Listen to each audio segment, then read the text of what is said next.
igual hay un componente alimentario importante, pues como abordar cuando se tienen estas enfermedades. No es tan amplia la evidencia como pasa con los anteriores, pero igual tiene información importante, que es bueno pues como que lo veamos.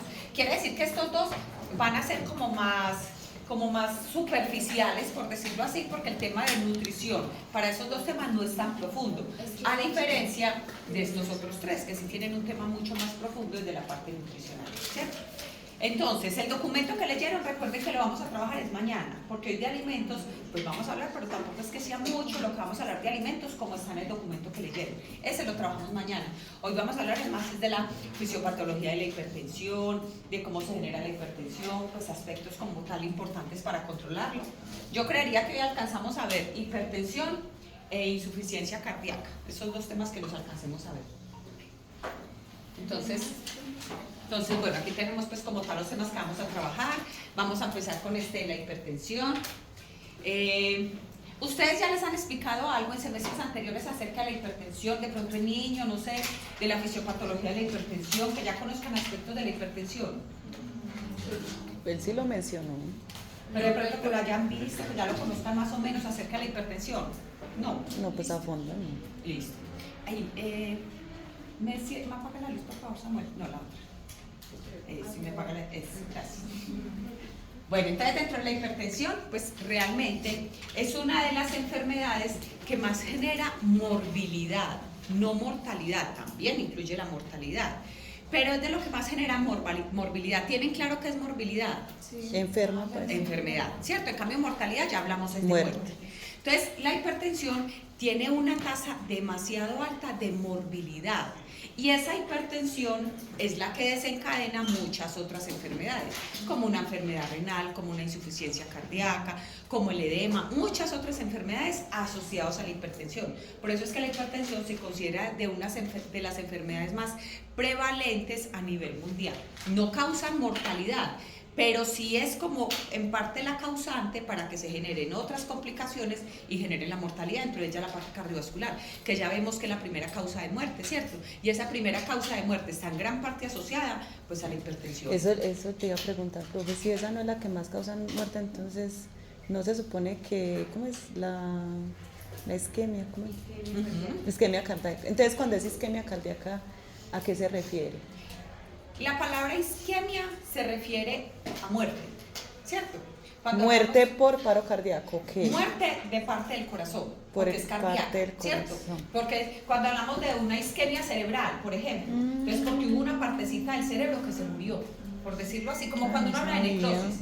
Necrosis es cuando una partecita también, uno diría necrosis es cuando se vuelve moradito, ¿cierto? Cuando hay muerte de las células, que hay deterioro de esa parte. Lo mismo pasa con la isquemia. Entonces está la isquemia cerebral, la isquemia cardíaca, pues diferentes tipos de isquemia. Quiere decir que hay muerte, pero esa muerte está asociada a otras causas. Una de ellas es la hipertensión, otra será la dislipidemia, otra será otras enfermedades que estén asociadas al corazón, bueno, el consumo del cigarrillo, como varios aspectos que están relacionados para que el corazón se afecte, ¿cierto? Entonces el corazón es la parte cardiovascular, la enfermedad cardiovascular es la primera causa de muerte, pero ella detrás tiene un montón de aspectos o de riesgos que son los que la desencadenan, y una de ellas es la hipertensión, ¿cierto? Entonces por eso la hipertensión es de la que más morbilidad genera. Por ejemplo, la enfermedad renal es una enfermedad muy prevalente, que tiene unas estadísticas muy altas y ustedes van a ver mucho de enfermedad renal el otro semestre. ¿Qué es lo que más ocasiona enfermedad renal? Una hipertensión mal controlada. El hipertenso mal controlado es muy propenso a tener enfermedad renal. Entonces, la enfermedad renal como tal es la que figura como una enfermedad ya pues grande, prevalente, que ocasiona mortalidad. Pero ¿eso a qué se debió en gran parte? A una hipertensión mal controlada. ¿Sí? Entonces, en el año 2000, el 26.4%, o sea, casi la mitad de la población a nivel mundial adulta tenía hipertensión. Y se estima que para el 2025 el incremento sea del 60%, o sea, más de la mitad de la población.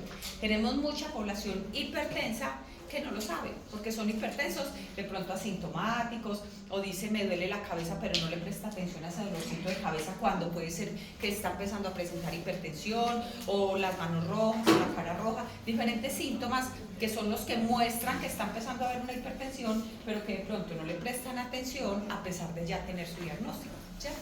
Entonces, por eso se estima que la hipertensión cada vez aumente mucho más, asociado en gran parte a los malos hábitos, tanto en la alimentación, ¿cierto? Cada vez tenemos un mayor consumo de alimentos ultraprocesados, y los alimentos ultraprocesados o empaquetados o carnes frías, todos esos alimentos, el principal conservante es la sal. Entonces, como contiene tanto sodio y es lo que más estamos consumiendo, por eso es que la hipertensión pues cada vez es mayor. Y si a eso le sumamos el sedentarismo, le sumamos el tiempo en el play o en el televisor o en el celular, y le sumamos todos esos otros factores que no son adecuados, por eso es que la hipertensión pasa a más del doble en 25 años, eso es demasiado, ¿cierto? Entonces esa hipertensión por eso cada vez está mucho más alarmante. Bueno, el Día Mundial de la Hipertensión, que es el 17 de mayo, que se celebra mundialmente. Hay algo que es la cuenta de alto costo. ¿Han escuchado alguna vez de cuenta de alto costo? Esa palabra, ¿nunca la han escuchado? Cuenta de alto costo es como una unión de las EPS, donde ellas se reúnen para evaluar las enfermedades de alto costo, como cuáles, como la enfermedad renal, como el VIH. No la hipertensión no se considera una enfermedad de alto costo, porque ¿con qué se maneja la hipertensión? Con una pastilla que vale 10.000 pesos, ¿cierto? Entonces por eso es que la hipertensión no se considera una enfermedad de alto costo. En cambio, ¿con qué se maneja la enfermedad renal? Con una diálisis, un equipo médico, se necesitan costos mucho más elevados, por eso es que esas enfermedades entran al grupo de las enfermedades de cuenta de alto costo, quiere decir enfermedades de alto costo. El cáncer entra ahí porque es una enfermedad de alto costo. El VIH es una enfermedad de alto costo. Entonces hay algunas enfermedades que son las que se consideran en la EPS de alto costo, que son las que entran a la cuenta de alto costo. Las EPS cada año, no, las EPS no, la cuenta de alto costo, porque esto vendría siendo del Ministerio de Salud, cada año le pide a las EPS el reporte de sus cuentas de alto costo. Bueno, usted que tiene pacientes con enfermedad renal y los está atendiendo en diálisis, venga, cuénteme cómo los tiene, cuántos de ellos están desnutridos, cuántos están muy bien, cuántos están hipertensos, cuántas hospitalizaciones ha tenido, todo el reporte de esa cuenta de alto costo, o sea, de la enfermedad renal. Lo mismo entonces con el VIH, lo mismo con el cáncer, con las diferentes enfermedades. Y como muchas de esas enfermedades de alto costo están relacionadas con la hipertensión, por eso es que la hipertensión la toca parte de la cuenta de alto costo, sin considerarse una enfermedad de alto costo. Listo, por lo que les decía, una hipertensión se controla con una pastillita y ya, no es una enfermedad, una dislipidemia se controla con una pastilla, obviamente buenos hábitos y ya entra toda esa parte, pero si lo miramos como medicamentos, que eso es lo que mide la cuenta de alto costo, si lo miramos como medicamentos o como lo que ellos tienen que aportar, pues no sería de alto costo una hipertensión, pero se incluye dentro de esa cuenta de alto costo. Entonces, por ejemplo, si ustedes están en algún hospital, cuando estén en la práctica, cuando ya estén en la parte profesional, por ejemplo, puede que si trabajaron en una unidad renal les van a decir, ay no, en tal mes es la cuenta de alto costo, o sea que para ese mes todos los informes del año deben estar listos, porque eso es lo que se presenta para que así, dentro de, por ejemplo, las 8 unidades renales del país, entre ellas compiten por mostrar cuál es la mejor en la cuenta de alto costo. ¿Cuál es la mejor? La que menos hospitalizaciones tuvo. Eso quiere decir que es la que más ahorra en gastos. La que tiene los pacientes más bien con un mejor estado nutricional. Quiere decir que disminuye hospitalizaciones. La que hace sus diálisis de la forma correcta.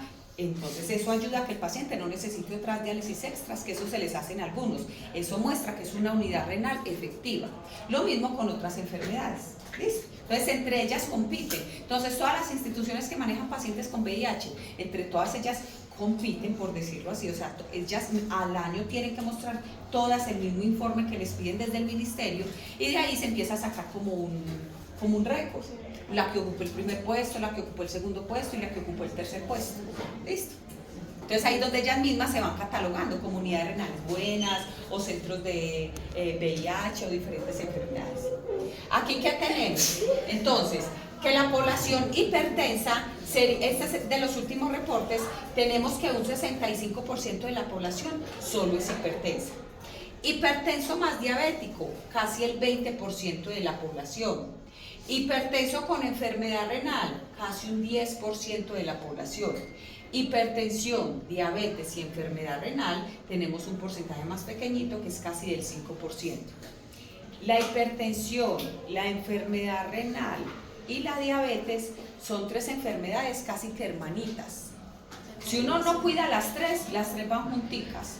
El hipertenso tiende a ser diabético, obviamente si no se cuida, si tiene malos hábitos, tiene un riesgo muy alto a ser diabético y de igual manera a tener enfermedad renal. Por eso es que es muy habitual en una unidad renal, por ejemplo, que encontremos un paciente con enfermedad renal, pero a la vez con diabetes y con hipertensión, no es solo enfermedad renal. Casi que la mayoría que tienen enfermedad renal, casi que todos son hipertensos. Y de ellos, una gran parte son diabéticos.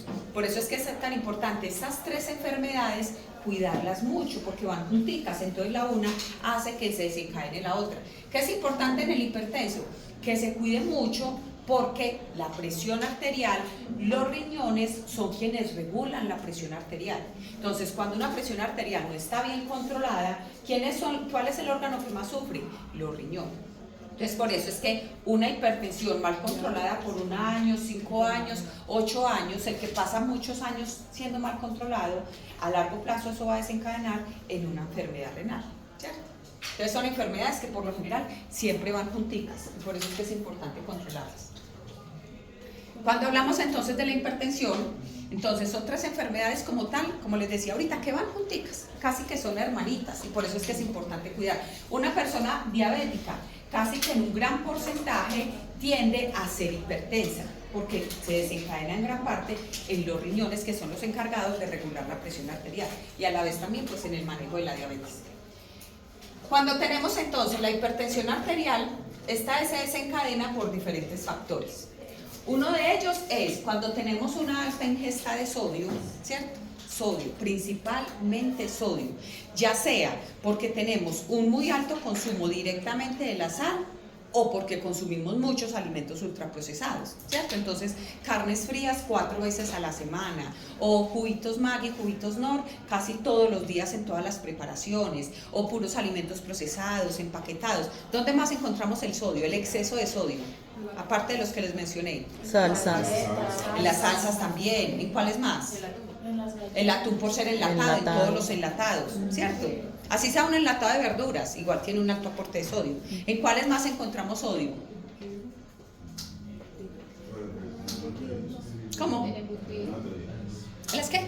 Las bebidas, en las sodas. En las bebidas. Listo, muy bien. Entonces, pasa mucho, y obviamente hoy en día es muy habitual que nos vamos acostumbrando, es a lo fácil, ¿cierto?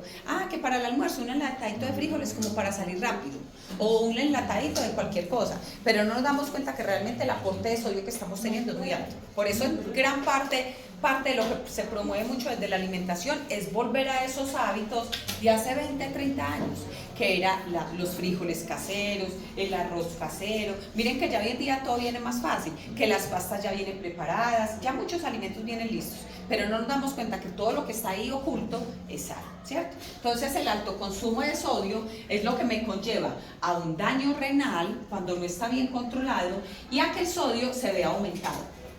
Cuando el sodio aumenta en el cuerpo, ustedes saben que el sodio retiene líquido, ¿cierto? Esa es una de las funciones del sodio, retener líquido para poder mantener su estado de hidratación. Por eso cuando yo consumo mucho sodio, los riñones dejan de eliminar orina, dejan de perder líquido. ¿Por qué? Porque empiezan a retenerlo para compensarlo con todo ese exceso de sodio que me consumí. Y eso es lo que puede desencadenar a largo plazo, pues aparte del daño renal, un edema que es originado obviamente por la retención de líquidos. La principal causa para que se genere retención de líquidos es por un consumo alto de sodio, o por una insuficiencia cardíaca, que eso lo vamos a mirar ahorita. Pero si lo miramos desde la alimentación, el sodio es la gran causa para que se tenga edema en este caso o retención de líquido. Entonces, como dice aquí, sube la precarga o sube la retención de líquido, ¿cierto? Se aumenta generando edema. Lo otro que tenemos también es los niveles altos de estrés. Cada vez se ha investigado mucho más acerca del impacto que tiene el estrés para la hipertensión arterial. Y es muy habitual que cuando la persona tiene mucho estrés, sea laboral, personal, por el motivo que sea, eso conlleva a que la presión arterial se eleve mucho más. Los niveles de estrés hacen que las arterias se contraigan mucho más rápidamente, a su vez generando taquicardia por la necesidad de tener que expulsar sangre mucho más rápido por las mismas contracciones, y eso conlleva a largo plazo a hipertensión. Asociado al estrés tenemos hipertensión pasajera, por decirlo así, o ya una hipertensión crónica, que es cuando uno ya queda con el diagnóstico de hipertenso. Pero hay ocasiones asociadas al estrés donde la hipertensión es por un mes estuvo hipertenso y luego se le pudieron retirar los medicamentos, o por 2 meses, casi que por el periodo de estrés. Pero no queda con esa hipertensión crónica porque se pudo retirar los medicamentos. Distinto a cuando es crónica, que ya es cuando se tiene un alto consumo de sodio y a la parte ya más genética en este caso. Profe, me va a decir, las arterias se contraen. Las arterias se contraen, generando mayor taquicardia, porque el corazón tiene mayor necesidad de bombear sangre. Al generar taquicardia, hace que todo el cuerpo empiece a trabajar mucho más rápido por la contracción, y eso implica obviamente aumentar la presión arterial, porque los vasos y todas las arterias periféricas pues empiezan a contraer mucho más, ¿cierto? ¿A qué se asocia en gran parte? A que cuando yo tengo un nivel de estrés, pues el flujo sanguíneo tiene que ser mucho más rápido, porque claro, al cerebro yo estoy acelerado, estoy con estrés, entonces necesito unos niveles mucho más altos de flujo sanguíneo para poder pensar, poder actuar en la manera como esté pues con mi estrés, ¿cierto? Entonces eso contribuye a que el corazón tenga que trabajar mucho más rápido, bombear sangre mucho más rápido para poderla expulsar hacia todo mi cuerpo. Entonces, por eso es que el estrés conlleva la hipertensión, sin embargo, como les digo, puede ser pasajera.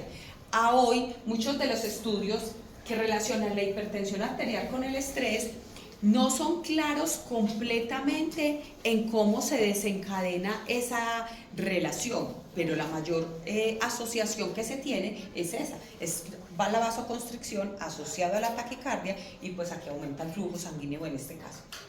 Entonces, sube el tono simpático, pues asociado a esa presión que se empieza a elevar constantemente. La constricción, como les decía ahorita, se empieza a contraer mucho más fácilmente, y se sube la contractibilidad de todas las arterias y obviamente del corazón a través de la taquicardia. Por eso, un nivel de estrés muy alto genera taquicardia.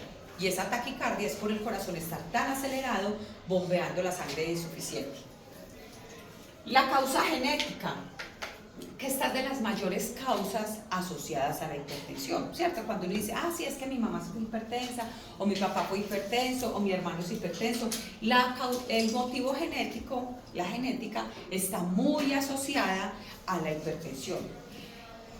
Bueno, espérenme, antes de hablarles de lo genético, me acabo de acordar algo aquí que les iba a hablar, y es, el estrés alto conlleva a el síndrome renina, angiotensina, aldosterona. De esa ya ustedes han escuchado, ¿cierto? Listo. ¿Dónde se produce la renina? Glándulas. ¿Cómo? Las glándulas renales. Las glándulas renales. Voy a poner que por acá. Entonces, la renina se produce en renina angiotensina. Eso lo dijo Javier como la semana sistema pasada. renina. ¿Se lo dijo la semana pasada? No, Javier. ¿Y ustedes hablaron de eso? Pues más o menos cuando nos estaba hablando como de los cambios renales de las bueno, gestantes. Listo. Hizo un dibujo y todo creativo. Bueno, yo para el dibujo un poco, pero también me hago entender. El sistema Renina, angiotensina, aldosterona. Entonces, la renina es una enzima que se produce en los riñones, ¿cierto? Esta renina, a ver cómo les voy a hacer el dibujito. Esta renina se va para el hígado. Vamos pues por aquí el hígado, que es donde se, pongámoslo aquí, que es donde se produce espérenme, yo pienso cómo lo voy poniendo. Una proteína llamada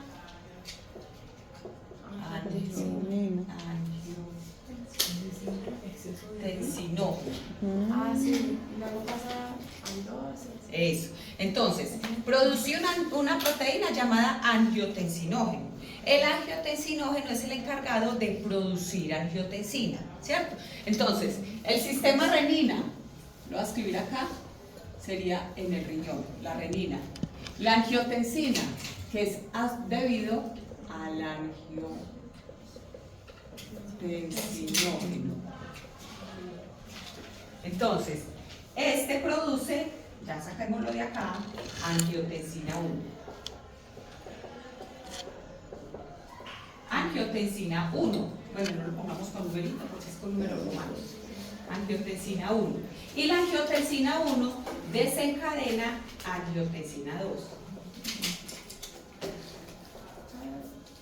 La angiotensina 2 es normal que haga parte del proceso, pero, y es importante para toda la vasoconstricción, pero cuando la angiotensina 2 se produce en mucha cantidad, cuando hay altos niveles de estrés, se produce mucha angiotensina 2. Esa es una de las causas. Y la angiotensina 2 pasa a alterar todo el sistema de regulación de la presión arterial. Quiere decir, en lugar de ayudar con todo ese proceso adecuado de vasoconstricción, lo que incluye es, para que empezar, a acelerar el proceso de vasoconstricción, lo que decíamos ahorita de la taquicardia, y que hay una mayor contractilidad. Entonces, la angiotensina 2 es adecuada y es normal que el cuerpo la produzca, pero cuando la produce en una cantidad demasiado alta, una de las causas es el estrés y otra de las causas, por eso quería primero hablarles de esa partecita, y es la parte genética. Yo genéticamente puedo tener una producción muy alta de, aquí dice A y los dos palitos. Igual cuando usted lo va, eso, esto se refiere a exceso de A y los dos palitos, que es angiotensina 2. Yo creo que decía aquí. Por eso, exceso de ají. angiotensina. Exceso de ají. Exceso de angiotensina 2. Entonces, la angiotensina 2 puede estar en exceso. Una de las causas es por el estrés y otra de las causas es por causa genética, donde si la persona tiene un exceso en la producción de angiotensina 2, hay ocasiones donde la persona, por ejemplo, puede decir: yo como me he cuidado y resulta hipertenso. Ah, pero es que tiene mucha herencia hipertensa. Muy bien que se haya cuidado, pero de igual manera, si tiene esa herencia desde la parte hormonal, pues también es difícil contrarrestarlo 100%. La mayoría de las veces se regula, pero no podemos perder de vista que hay muchas ocasiones donde está el factor genético y eso pues es inevitable. ¿Qué es lo que hace la angiotensina mayor? ¿Qué? Contractibilidad. Aumenta la contractilidad, o sea, ¿qué hace? Que aumenta la taquicardia, aumenta el riesgo a que se presente taquicardia. ¿Listo? Esta angiotensina 2, entonces ya se va en la parte sanguínea para producir aldosterona. Esta angiotensina 2 en la parte sanguínea se va nuevamente para los riñones. Lo voy a escribir aquí, que es en la parte renal, porque es en las...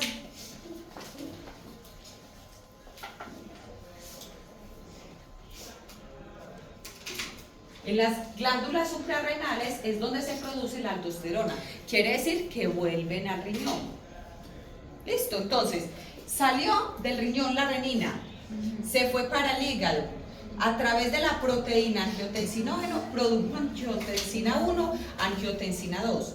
Cuando esta angiotensina 2 se produce en exceso, ya produce taquicardia, aumenta la contractilidad, y como luego pasa a los riñones, a las glándulas suprarrenales, para producir aldosterona y terminar con este sistema renina, angiotensina, aldosterona, que es este último, como llega nuevamente a los riñones, por eso es que ese exceso de angiotensina 2 llega a los riñones, ocasionando a largo plazo enfermedad renal. Profe, o sea, ¿qué síndrome? Porque las tres empiezan a... empiezan como una falla, ¿ok? Porque síndrome es como cuando todo empieza a fallar. Entonces, ¿es sistema o síndrome? Sistema. Ah, ok, entonces ¿por qué llama sistema? Porque es una relación que se tiene, es una integración. ¿Quién empieza a fallar aquí? Principalmente la angiotensina 2. Ella es la que empieza a fallar, porque empieza a producirse en muy alta cantidad.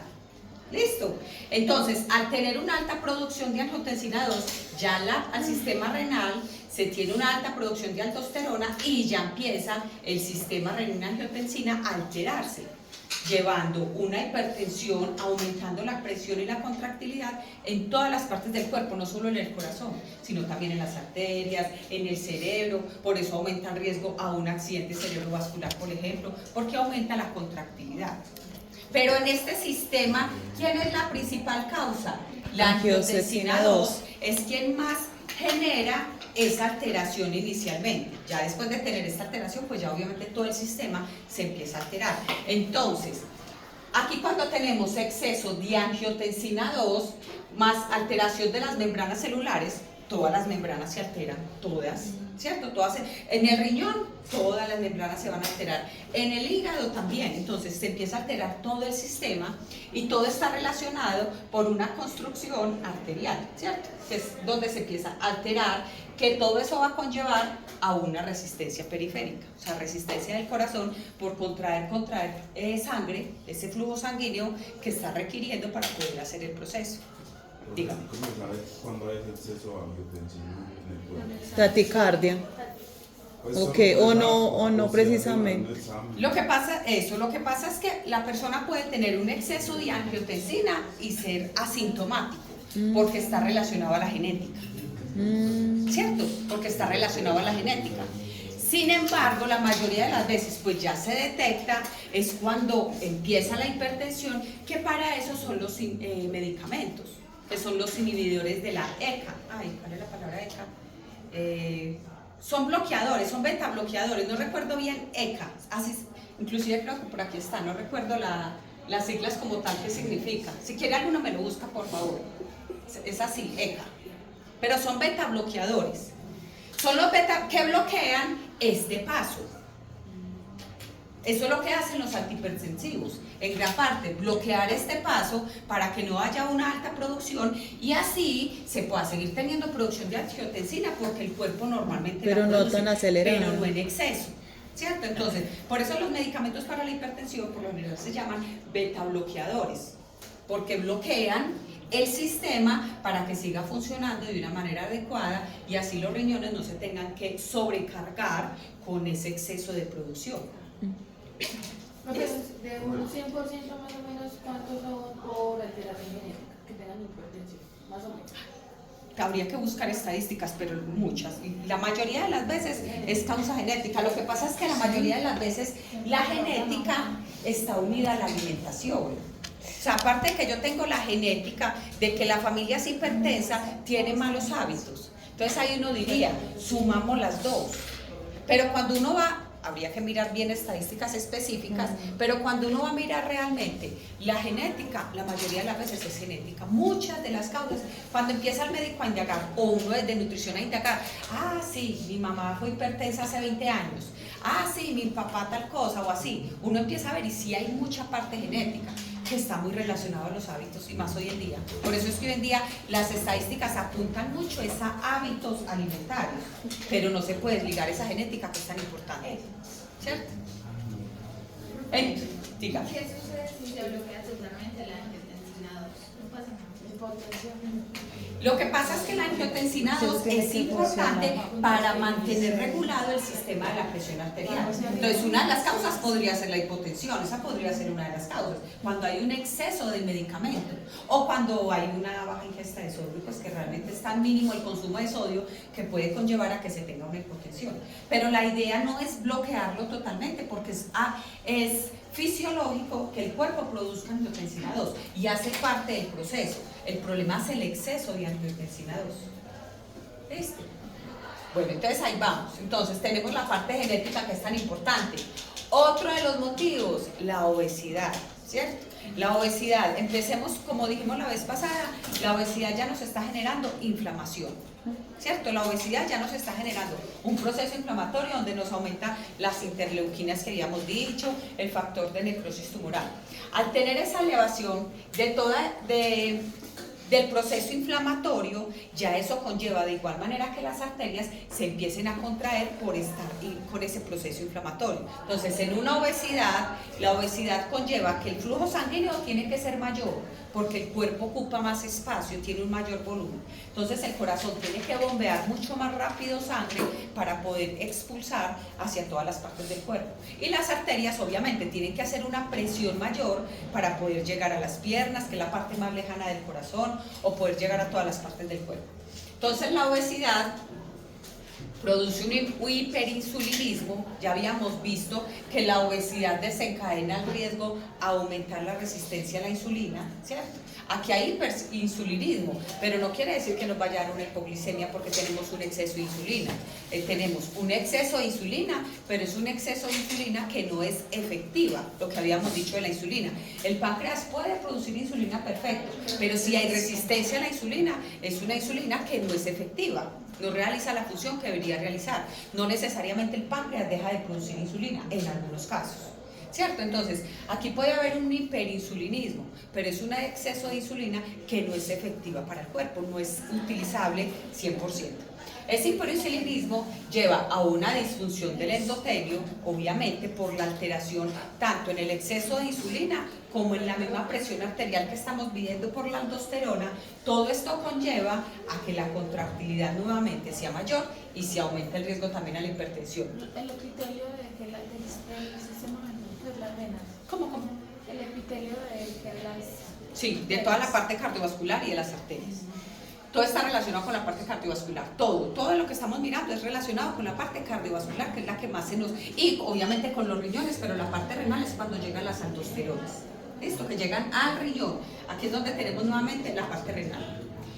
Y cuando hablamos de un estrés oxidativo, entonces ya estamos hablando también de otras enfermedades, por ejemplo como el cáncer, que ya no se presenta una oxidación en gran parte de las células o una malformación que se podría presentar, ¿cierto? Entonces ese estrés oxidativo al consumo del cigarrillo, el cigarrillo genera estrés oxidativo porque deteriora las células, ¿cierto? ¿Eso lo tienen ustedes claro? Sí, listo. El cigarrillo genera daño en las células, oxidación de las células, ¿cierto? Entonces, cuando hablamos de estrés oxidativo, podemos hablar del cigarrillo, de la contaminación del medio ambiente, de alguna enfermedad tipo cáncer, por ejemplo, que les esté generando ese desgaste o ese deterioro de las células. Todo ese estrés oxidativo, de igual manera, conlleva una disfunción endotelial. Pero eso está relacionado con los radicales libres. Claro, exacto. Cuando hablamos de estrés oxidativo estamos hablando de los radicales libres, que son en este caso precisamente la malformación de la célula por la presencia de radicales libres. Listo, en estrés oxidativo estamos hablando principalmente de los radicales libres, muy bien. Todo esto ¿a qué conlleva? A que la presión arterial se evalúa en el paciente tanto el gasto cardíaco como la resistencia periférica. Quiere decir, cuando hablamos del gasto cardíaco, entonces es la capacidad del corazón para bombear. Cuando uno mira la presión sistólica y la presión diastólica, que ya ahorita vamos a mirar, es la capacidad del corazón para bombear. Y a la vez, en la resistencia periférica, es la capacidad de ese bombeo poder llegar a todo mi cuerpo. Porque puede que el corazón tenga la capacidad de bombear, pero esa sangre ya oxigenada realmente no esté logrando llegar a todas las partes de mi cuerpo, principalmente a los pies. Porque por eso ahorita que vamos a insuficiencia cardíaca, van a ver que uno de los principales síntomas en insuficiencia cardíaca se presenta en los pies.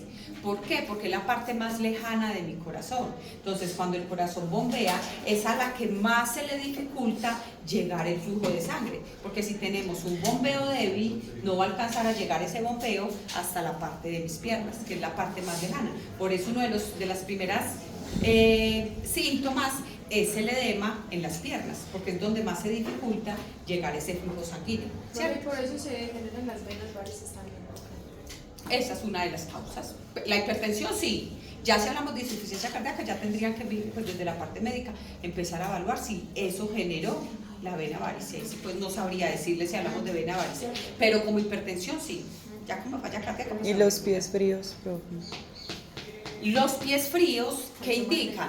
Que no le está llegando precisamente el flujo sanguíneo, ¿cierto?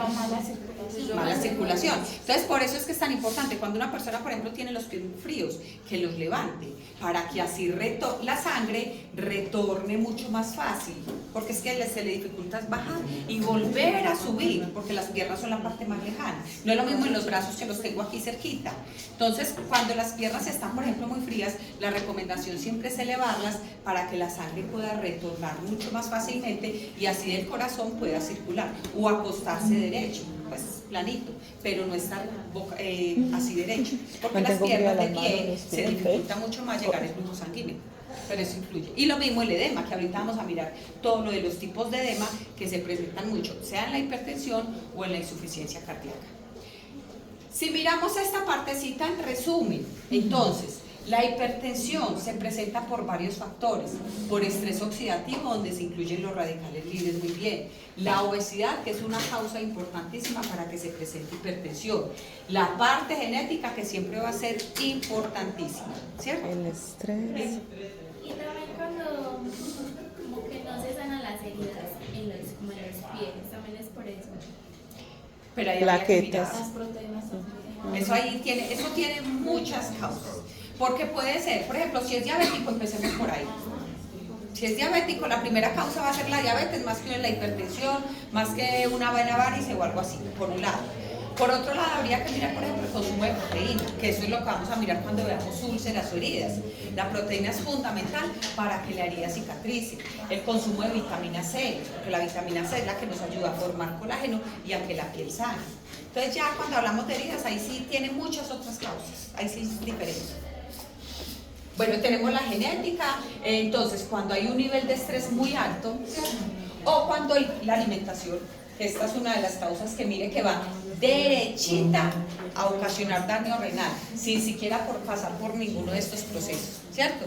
La sola alimentación o los malos hábitos conllevan enormemente a ese daño renal. Por eso es que la hipertensión, como les decía ahorita, siempre hay que tratar de buscar sobre esas causas para controlarlas, así no se tenga la hipertensión, ¿cierto? No esperar ser hipertenso para controlar el consumo de sodio, por ejemplo. O, entonces soy hipertenso, entonces la sal dietética, como habíamos dicho en clases anteriores. Esa es una opción, pero no siempre aplica. Y no siempre para todos aplica. Inclusive en insuficiencia cardíaca hay que tener muy en cuenta, mucho cuidado con ese tipo de sal, que ahorita vamos a mirar. Si hablamos solo de hipertensión, esa es una buena estrategia. La sal dietética o sal vital, que vienen siendo la misma. Si hablamos solo de hipertensión, pero si esa hipertensión tiene por allá otras enfermedades asociadas, eso ya es otra cosa, porque por ejemplo la enfermedad renal habría que medir muy bien una sal dietética, en insuficiencia cardíaca también habría que medirla muy bien. Entonces no es una sal que de pronto se vaya con el concepto de que sal dietética es la mejor, no estoy diciendo que sea mala, pero es una buena alternativa solo cuando hay hipertensión.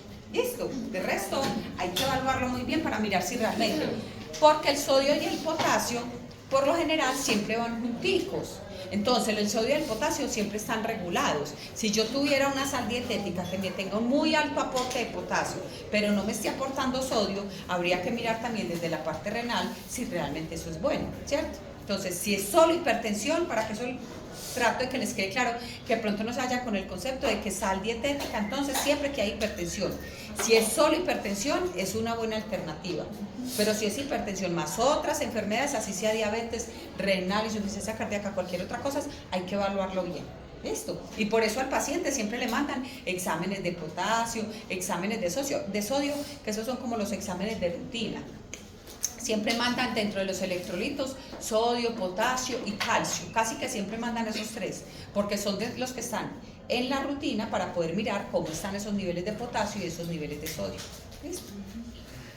Bueno, entonces de manera general tenemos esta parte acerca de la fisiopatología o del manejo general de la hipertensión.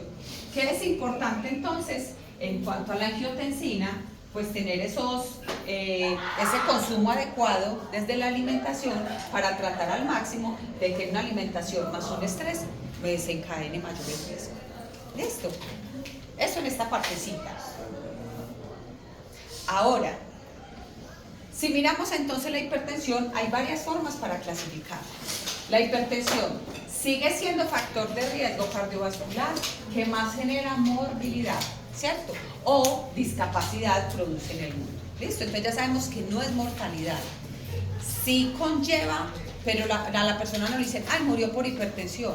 No, ¿ustedes han escuchado que alguna vez digan, ay, murió por hipertensión? No, murió por un infarto. Claro, puede que la hipertensión se lo haya producido, fue quien lo produjo, pero murió por el infarto, ¿cierto? Entonces, por hipertensión, por eso es que no se considera como de mortalidad.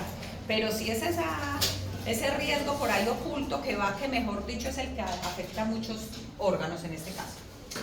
La falta de control de la presión arterial se relaciona con una mayor incidencia en hospitalizaciones, morbilidad y mortalidad, ¿cierto? Es relacionada principalmente entonces a la enfermedad cardiovascular por el riesgo a taquicardia y a la enfermedad renal por el proceso que acabamos de ver, porque los riñones son quienes controlan la presión arterial. Entonces, al tener ese exceso o esa presión arterial alterada, pues estos dos son los que más sufren, la parte cardiovascular y la parte renal. Cuando se toma la presión arterial, a uno normalmente se la toman en el brazo derecho, pero también puede ser en el brazo izquierdo, que es importante que si hay diferencia entre ambos brazos, se debe usar el resultado con el valor más alto. Aquí me dio 110/70 y aquí 120/80. Entonces el resultado que debería quedar en una historia clínica es el de 120/80, el más alto. Por lo general el más alto es el del lado derecho, el del lado derecho. El del lado derecho, el que es inverso al corazón. El que es inverso al corazón. Por lo general este es el lado que se presenta más alto, en el lado derecho, que es el que es inverso al corazón. Pero tampoco pues es una cosa exagerada. Si yo uso un tensiómetro, pero no siempre le cogen el derecho. Si yo uso un tensiómetro donde me da una diferencia demasiado grande, tengo que evaluar ese tensiómetro, ¿cierto? Tiene un Porque brazo no es normal, o tiene un brazo y otro. Pues eso sería una opción, porque no es normal que den diferencias demasiado grandes. Por lo general, un ejemplo da 110/70, 115/73, por ejemplo. Pues diferencias como pequeñitas, tampoco diferencias, porque si me da una diferencia demasiado grande, ¿qué es lo ideal? Hacer una tercera medición. No que, este me dio 110 y este 130, me quedo con este. Si me dio una diferencia demasiado grande, yo debería realizar una tercera medición para luego o utilizar la tercera si me dio más o menos en los rangos, o en muchas ocasiones se recomienda hacer el promedio de las tres, cuando ya son valores muy diferentes realmente. ¿Listo? Porque puede pasar, hay ocasiones. Pero esos datos no lo daría enfermería, o nosotros aún no. Esos datos no los da enfermería, esos datos los tiene el médico, pero es muy bueno cuando uno en la consulta nutricional, por ejemplo, y eso es bueno, a mí me ha parecido muy bueno, cuando en la consulta se empiezan a incluir ¿cómo podríamos llamarlo? Como un valor agregado. Yo lo llamaría como un valor agregado, ¿cierto? Que uno al paciente en la consulta le pueda, no sé, tomar la glucometría. Eso es para mí, eso es un valor agregado y eso es algo que ayuda, porque de momento el paciente se va a poder dar cuenta cómo está. Que me llegó un paciente diabético, venga, le tomo la glucometría. Para mí, no sé, eso es para mí, nosotros como nutricionistas no estamos obligados a hacerlo, pero eso es como un valor agregado, lo llamaría yo así. Lo mismo pasa con la presión. Yo tengo ahí uno tiene el tensómetro, venga, yo le tomo la presión arterial a ver cómo está, ¿cierto? Y ya, entonces también lo podríamos hacer nosotros, para mirar en el momento cómo está el paciente. Y es darle más valor a esa consulta, ¿cierto? Como más cositas por hacer que nos ayuden a tener una evaluación más completa. Existen varios métodos para evaluar la presión arterial. Este que es el normal, ¿cierto? Que es cuando a usted le dicen, siéntese, tiene que esperar 5 minuticos, porque llegó cansado de correr porque le dio a coger la tarde para la consulta, entonces tiene que esperar 5 o 10 minuticos para que la presión arterial vuelva y se regule, porque obviamente estaba agitado corriendo. Entonces la idea es esperar primero 5 minutos, realizar 3 mediciones de la presión arterial con una diferencia de 1 a 2 segundos, 2 mediciones adicionales solo si hay diferencias grandes en las lecturas. Sin embargo, cuando a uno le realizan una toma y sale buena, pues ya con ese valor se queda. Pero si da un valor muy alto o muy diferente en ambos brazos, sí se recomienda como otra medición, esperemos 5 minuticos y ahorita vuelvo y se la tomo. Y hay muchos médicos que lo hacen, que no se quedan con un solo dato, porque realmente si el valor le salió alterado y eso va a implicar mandar medicamentos de pronto, ¿cierto? Medicar al paciente sabiendo que se le pueden hacer otras mediciones, pues esperan y le hacen más fácil 2, 3 mediciones. O hay ocasiones donde le dicen al paciente, espéreme afuera mientras atiendo a otro paciente y ahorita vuelvo y le tomo la presión, por ejemplo, pero quédese quietecito. Entonces, por eso es que se recomienda aquí como tomarlas varias veces. Este que es el AMPA, que es el automonitoreo de la presión arterial. Quiere decir, yo misma en la casa me voy a monitorear la presión arterial. Cuando a la persona le dicen, realícese la medición en la casa, ¿cierto? Empiécesela a tomar en la casa. Que no tiene en la casa tensiómetro, vaya al centro de salud por 3 días. ¿Han escuchado eso que les dicen, cierto? Automonitoreo de la presión arterial. Entonces, medición por 3 días, preferiblemente 6, 7 días consecutivos, lectura tanto en la mañana como en la noche. Inclusive hay pacientes que les dicen, tómesela sentado, acostado y de pie, ¿cierto? Entonces se levantó y en la casa tiene el tensiómetro, se lo consiguió prestado, como sea. Se levantó, entonces se hace las 3 mediciones del día, de la mañana, listo. Y por la tarde vuelve y se hace las 3 mediciones y siempre las anota. Luego, después de 3 días, más o menos, cuando vuelva a la consulta lleva el reporte y ya con eso se darán cuenta también si sí es o no es hipertenso. Y el otro, que era del que les hablaba la semana pasada, que es el MAPA, monitoreo ambulatorio de la presión arterial. Quiere decir, yo me lo realizo en casa, pero con un equipo que me ponen en el hospital. Yo tengo que ir al centro de salud, allá me ponen un tensiómetro y un aparatico. Aquí, como haga de cuenta que una cajita, le ponen aquí un aparatico. Entonces el tensiómetro, uno es haciendo actividades y él cada 5 minutos toma la presión arterial. Y el resultado lo guarda en la cajita, o sea, se va almacenando. Luego a los 5 o 10 minutos vuelve y me toma la presión arterial y el resultado se guarda en la cajita, pues en el aparato, que es el del monitoreo. Luego al otro día, porque ese registro se hace por 24 horas, al otro día yo entrego el tensiómetro y entrego el aparatico. Y en el aparatico ya enfermería evalúa, ya en el computador, cómo salieron esos resultados y ya con eso le da al médico un promedio del día. O le dirá, a esa paciente se le está aumentando la presión arterial, es por las noches, hay que mirar por las noches qué puede ser, o por las mañanas es que se está levantando con ella alta, ¿cierto? O en todo el día la mantiene alta, pero por eso este monitoreo cada 5 o 10 minutos nos ayuda a mantener ese reporte. Por eso, cuando a una persona un día cualquiera le salió la presión arterial alta, no es, ya es hipertenso, no, esa persona se debe hacer estos dos, sea uno de los dos o los dos. Hay personas que le salió alta, entonces le mandan de una al MAPA. Hay otras que le salió alta y le mandan el AMPA, cualquiera de los dos. Pero siempre es muy importante uno de estos dos, que son por varios días, para poder validar realmente si la persona sí es hipertensa. ¿Listo? Entonces a nosotros nos puede pasar que nos llega el paciente con el tensiómetro, es que me están haciendo un mapa. Bueno, ya sabemos que le están monitoreando la presión arterial y en la próxima consulta le podemos preguntar cómo le salió el resultado y así también los va a hacer. ¿Cuál es la presión arterial óptima? ¿Qué es lo ideal? Que estuviera por debajo de 120/80 en adultos, ¿cierto? Ya cuando aquí se recomienda repetir cada 5 años, como quien dice, si le hicieron el mapa y le salió todo por debajo de 120/80, repetir en 5 años, quiere decir está muy bien de la presión, no necesita un monitoreo constante.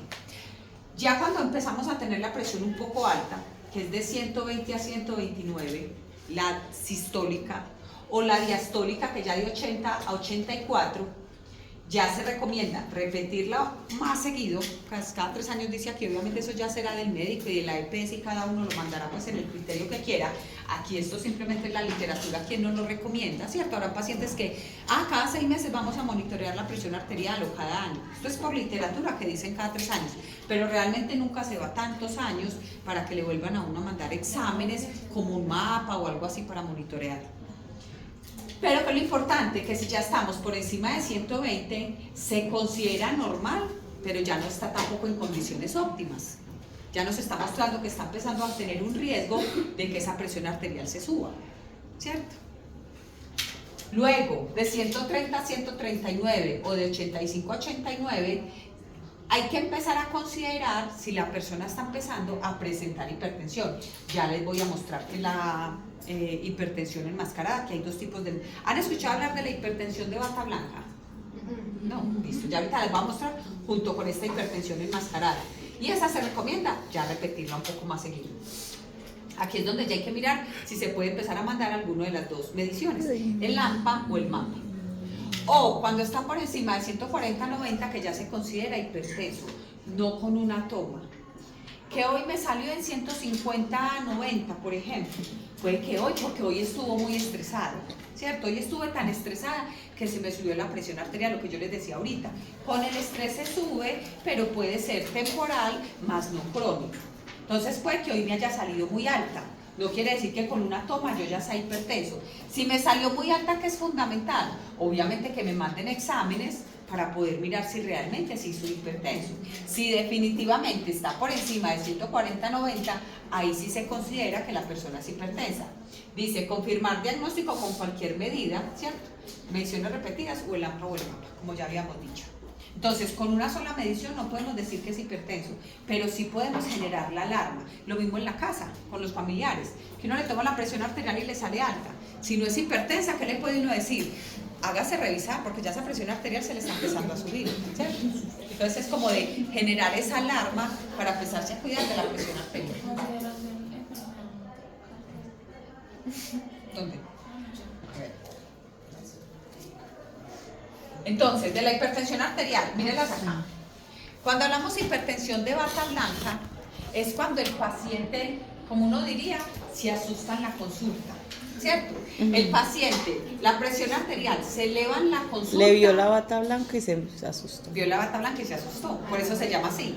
Por eso se llama hipertensión de bata blanca, porque cada que va donde el médico le sale la presión alta, pero está por fuera y nunca se le sube la presión arterial. Y eso pasa. Le da miedo ir donde el médico.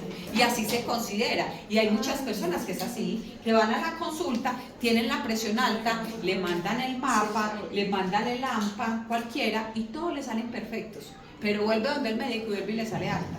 Entonces esa se considera hipertensión de bata blanca. O lo contrario, que es la hipertensión enmascarada, que es va donde el médico y se le va y le sale bien, le sale perfecta, pero le mandan el AMPA o el MAPA y le sale alta, ¿cierto? Entonces se considera enmascarada porque no se sabe en qué momento del día es que se le está subiendo, no es que la mantenga alta todo Ay, el no tiempo. probé, entonces ahí cómo hacen para mandarle un AMPA o un MAPA si no tiene ningún... ¿Cuál es el criterio para hacerlo si le salió bien? Habría que mirar los síntomas del paciente. Ya. Si por ejemplo el paciente dice, y es que me está, en la consulta le salió muy bien la presión, pero resulta que le está doliendo mucho la cabeza, que ese es uno de los grandes síntomas de la presión alta, ¿cierto? Que le está doliendo mucho la cabeza, que dice, todas las noches me está doliendo la cabeza. Eso es una alarma muy grande para mirar si es la presión arterial. O se me está poniendo la cara muy roja y mantengo calores por la noche, por ejemplo. Esos son síntomas de una presión arterial alta. Entonces, con los síntomas, el médico puede sospechar en una hipertensión enmascarada, le manda los exámenes y efectivamente, por ejemplo, le sale alta. Por la noche es que se le está subiendo la presión arterial, pero en las mañanas la tiene bien. Y justo en las mañanas es que va a la consulta. Entonces, en la mañana está bien, pero por las noches no. Entonces, los síntomas que requiere son como la sospecha para poderle mandar los exámenes. Y ya, pues las clasificaciones que tenemos, que eran las que habíamos visto, pero ya cuando tenemos una hipertensión grado 1, hipertensión grado 2, hipertensión grado 3 o una hipertensión sistólica aislada. ¿Qué quiere decir? Bueno, hasta aquí estamos bien.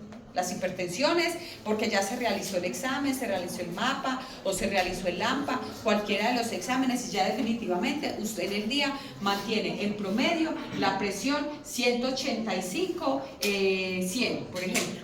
La mantiene así. O sea que ya definitivamente tiene una hipertensión grado 3 que requiere medicamento. Algo importante es, aquí dice esta o esta. Entonces, ¿puedo yo tener la presión 120 o 129? Cualquiera de las dos, por ejemplo, 128. Esta me pudo haber salido 128. Y o esta de 80 a 84, pero resulta que me salió en 76. esta me salió alta. Esta me salió alta, pero esta me salió buena, porque mire que esta me salió menos de 80, ¿cierto? Solo una fue la que me salió alta. Como aquí nos están diciendo, esta o esta, no tienen que ser los dos juntos. O sea, la una o la otra o las dos. Mire que aquí dice esta y esta. O también nos dicen esta o esta. ¿Sí me hago entender? Entonces, aquí está, me salió 128/76. Ah, bueno, ¿cómo tiene la presión arterial? Entonces, 128/76. Uno que diría, esta presión está muy buena porque está por debajo de 80, pero esta es la que se está subiendo. Y si eso es el promedio de todo el día, entonces ya vendría a tener una presión normal, pero con riesgo a que se le esté subiendo, porque no está óptima, está normal. ¿Cuál es la diferencia entre esas dos? La una es la sistólica y la otra es la diastólica. Ah, bueno, eso es otra cosa que ya les voy a explicar ahorita en insuficiencia cardíaca, y es, el corazón se divide en 4 cavidades, ¿cierto? ¿Cómo se llaman esas cavidades? Entonces, aurícula derecha, Aurícula izquierda. esta, el lado mío, no el que ustedes me miren, sino el de cada uno. Aurícula derecha, aurícula izquierda. Ventrículo derecho, ventrículo izquierdo. Después es la forma del corazón, ¿cierto? La aurícula, que es la parte de encima, es la que recibe la sangre. Si es la derecha, es la que recibe la sangre. Los ventrículos los llevan a las arterias. Eso, entonces, como la aurícula es la que recibe la sangre, la aurícula es la que hace la presión sistólica, porque es la que tiene que hacer más fuerza para recibir la sangre. Cuando se la pasa al ventrículo, ya hace menos fuerza porque ya la tiene cerquita, esa es la diastólica. Entonces, cuando uno escucha el corazón, uno escucha como el sonidito, Tac, pum, tac. pum, pum, pum, pum, como uno más duro, otro más pasito, uno más duro, uno más pasito, ¿cierto? Pum, Cuando sale pum, pum. arriba. El duro es este. Cuando se abren eso es lo que suena. ¿sí? Eso, cuando se están abriendo. Cuando se están abriendo. Cuando se está abriendo, primero, entonces tenemos la aurícula. Entonces tenemos la aurícula, Se tiene ¿cierto? que abrir, La aurícula, que es la de entra encima. sangre y salir. Espérenme, yo los pongo acá. Acuérdese que entra de Voy a esa hacer manera, un en corazón, no el corazón, sino un corazón de niño. Un corazón como la estructura del corazón, no, ni idea cómo hacerlo. Pero lo vamos a hacer así, ¿cierto? Como si fuera así más o menos. Obviamente el corazón es diferente. Entonces, esta es la aurícula derecha, esta es la aurícula izquierda. Ventrículo derecho, ventrículo izquierdo. Aquí llega la Ahí sangre. es por dentro entra. Cuando llega la sangre a las aurículas, cuando llegan la sangre, ellas tienen que hacer mayor presión para recibir toda la sangre que viene del cuerpo. Por eso es que la presión es más alta.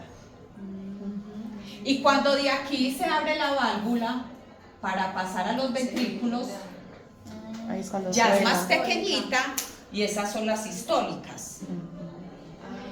Entonces, cuando es la aurícula, pum, pero cuando pasa al ventrículo, pum, pum, pum, pum, pum, ¿cierto? Entonces, dependiendo de la que esté alterada, sea la aurícula, bueno, sí, más o menos podríamos relacionarlo así, ¿cierto? Que pues no está bien ponerlo yo así, pero sea la aurícula o sea el ventrículo, eso en gran parte también la presión arterial nos muestra cómo está ese funcionamiento, si es el primer bombeo o es el segundo bombeo quien está teniendo mayor presión, quien está ejerciendo mayor presión. Por lo general en una insuficiencia cardíaca que ahorita vamos a mirar, el ventrículo que más se afecta es el izquierdo. ¿Por qué? Porque el ventrículo izquierdo Es el que manda la sangre al pulmón, no. Ese es el que recibe de la aurícula. Y este recibe de la aurícula. Ajá. Y este también. Y Pero este- ¿para dónde va la sangre del para los ventrículo pulmones, izquierdo? no. Esta es la que ya va para todo el cuerpo, todo el cuerpo. Sí, es la derecha. El La derecho, derecha, sí, eso, sí, el sí, derecho sí. es la parte pulmonar, más que todo, Ajá, ¿cierto? Que es la que sí. la recibe inicialmente. Ajá. Mientras que Esa el ventrículo es el que la izquierdo oxigena. es el que lo expulsa ya para los pies, los brazos, el cerebro, para todo el cuerpo.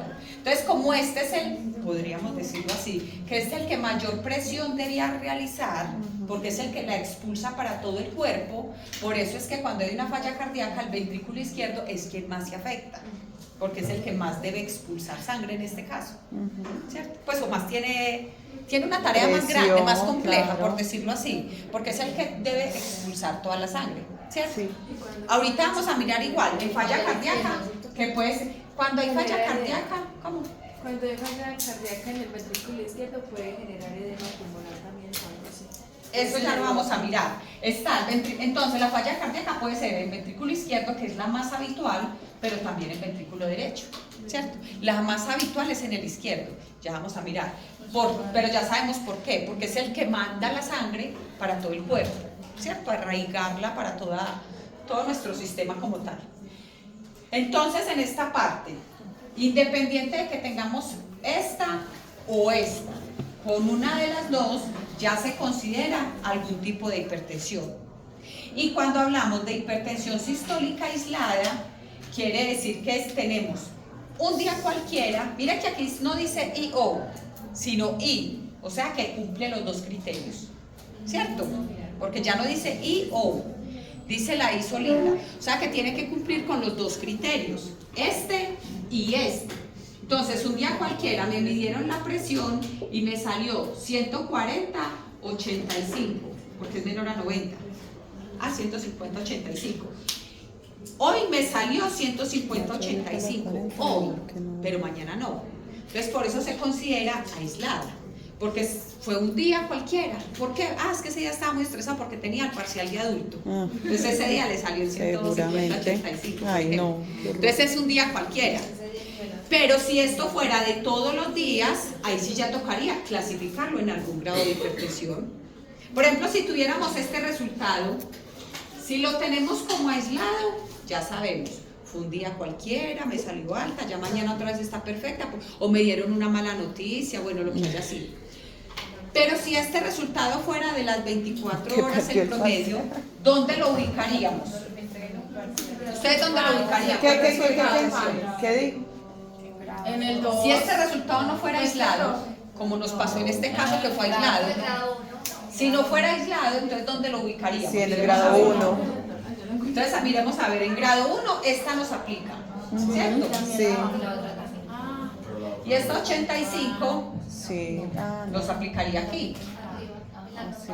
aquí. Entonces tendría una hipertensión. Pero no aplican. Pues entonces aplicarían las dos. Aplican las dos en alta y en grado 1. Uno podría decir eso. Tiene una presión, hipertensión todavía no. Tiene una presión alta, normal alta, que tiende a la hipertensión grado 1. Miren que este lo ubicamos acá y este lo ubicamos acá porque es I-O.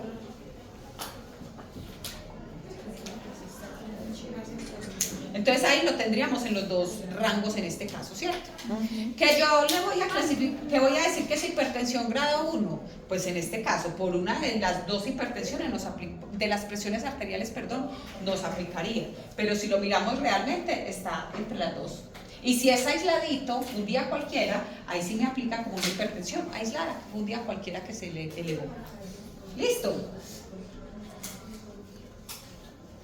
Y ya sabemos entonces los otros dos tipos de hipertensión diferentes a la grado 1, grado 2, grado 3. Esas también pues son importantes en este caso y son muy habituales que se presenten mucho. Hay muchas personas con hipertensión enmascarada o hipertensión de bata blanca, que aumenta el riesgo cardiovascular asociado a una hipertensión. Quiere decir, una vez tengamos la hipertensión, ¿cierto? Que nos aumenta ese riesgo cardiovascular. Entonces, uno de ellos es el aislamiento social.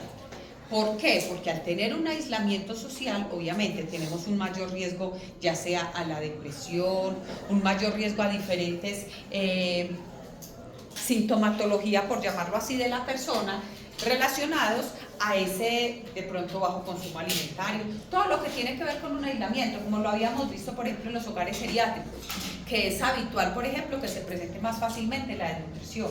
¿Por qué? Porque la alimentación no es la misma, es una persona que está sola, que de pronto no tiene todos los cuidados. Entonces, de manera general, el aislamiento social siempre va a influir para muchas enfermedades. La obesidad, ¿cierto? Obesidad central. Recuerden que si en este caso ustedes hablan de circunferencia de cintura, tienen que poner que es obesidad, pero central. Que la persona puede no tener obesidad, pero sí tener obesidad central, ¿cierto? o tener obesidad y no tener obesidad central. Puede pesar mucho y resulta que la mayor parte del tejido graso o adiposo estás en la parte baja, por ejemplo, y no tener obesidad central, ¿cierto? Entonces, las dos son diferentes. La inactividad física, el estrés psicosocial, la historia familiar, o sea, en este caso, pues como tal, los antecedentes, cuando se tienen enfermedades autoinmunes, ¿cierto? Cuando tenemos, no sé, lupus, cualquier enfermedad que al ser autoinmune va afectando los riñones, porque una enfermedad autoinmune es de esas enfermedades que en muchas ocasiones se autoatacan. Entonces, al atacarse, puede atacar la parte renal y también verse afectada para la hipertensión arterial. Trastorno psiquiátrico mayor, cuando se tiene muchas veces asociado al trastorno el no buen consumo de los medicamentos, la falta de adherencia que influye mucho en los trastornos. Bueno, diferentes enfermedades que están relacionadas para que se aumente el riesgo cardiovascular, asociado a ya tener una hipertensión como tal. La enfermedad renal, obviamente, ¿cierto? El síndrome de apnea obstructiva del sueño, que es muy habitual cuando hay obesidad. La apnea, síndrome de apnea del sueño, ¿ya saben cuál es ese? Es que se les dificulta respirar en las noches. Es una persona. Sí. Exacto. La apnea es falta de aire. No, Están oyendo esa apnea antes del no sueño. duermen. ¿Cómo? Parece que la apnea era que le estaba manteniendo dormida. No, la apnea es falta de aire, ¿cierto? Entonces la persona va a respirar y pues se le dificulta. Hay ocasiones, más que todo cuando hay obesidad. Hasta les ponen respiradores por las noches y todo. Exacto. Hay personas que principalmente asociado a la obesidad, principalmente, no es la única causa. Por pero la las acumulación de principales. grasas acá. Exacto. Por esa misma grasa, inclusive cuando vimos los tipos de obesidad, que vimos la androide y la ginecoide, en la androide es la de aquí, entonces la ginecoide, que es la parte alta. No, al contrario, sí. La androide, que es la parte alta, como está la mayor grasa acumulada en la parte alta, precisamente hay mayor obstrucción y en ese tipo de obesidad las apneas son muy habituales, precisamente por la obstrucción. ¿Qué es una apnea? Es una persona que se acuesta a dormir, pues apnea obstructiva del sueño. Es cuando se acuestan a dormir, por ejemplo, y no son capaces de respirar. Por más que intentan, hacen el gesto, pero no les entra oxígeno, no son capaces de respirar. Inclusive hay personas cuando dicen dormidito se murió, ¿cierto?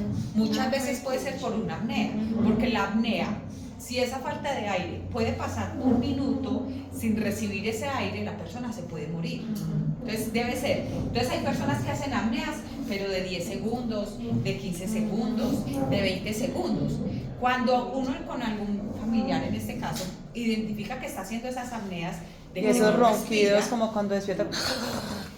Como que hay, como recibir todo el aire, exacto, a recibir todo el aire que no habían recibido durante esos 20 segundos, esos 25 segundos.